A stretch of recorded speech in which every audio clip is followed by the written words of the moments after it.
Rashford to Barcelona here we go.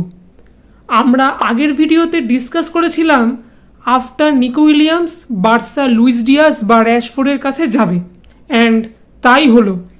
Dias আসবে না এটা আমরা আগে থেকেই জানতাম, because of his high transfer clause.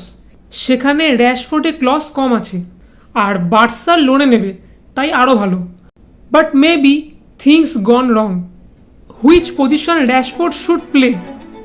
আমরা ভেবেছিলাম র‍্যাশফোর্ডকে লেফট উইংয়ে অর্থাৎ রাফিনার পজিশনে খেলাবে, দেন আলভারেস আসবে next year. But see the squad formation.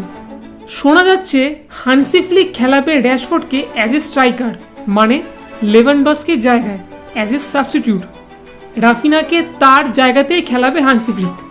Looks like if Rashford playing good in striker position, then আমি দেখতে পাচ্ছি না আলভারেসকে বার্সা নেক্সট ইয়ার নিয়ে আসবে বলে, কারণ now Julian Alvarez one of the best striker in Europe. আর সেইভাবেই তার ট্রান্সফার ক্লজও খুব বেশি, মোর দ্যান 100 মিলিয়ন ইউরো। সেই জায়গায় র‍্যাশফোর্ড যদি তার কাজ করে দেয় as a striker, then sure shot আলভারেসকে নেবে না বার্সা। যাই হোক, সেটা পরের কথা, ইন ফিউচার কী হবে সেটা দেখা যাবে। বাট ভালো, র‍্যাশফোর্ড নিজে থেকেই তার ওয়েজেস কমিয়েছে যাতে বার্সা তাকে রেজিস্টার করতে পারে। সি, র‍্যাশফোর্ডের present market value now 52 million, but Barca তাকে 35 মিলিয়নে নিচ্ছে।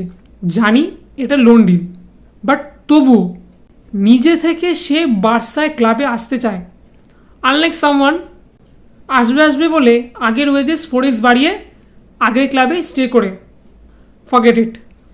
If you see then check, Rashford already follow Barcelona on Instagram. মানে বোঝাই যাচ্ছে অলমোস্ট সব রেডি হয়ে গেছে, খুব তাড়াতাড়ি খেলতে দেখতে পারবো র‍্যাশফোর্ডকে আমরা ক্লাবে।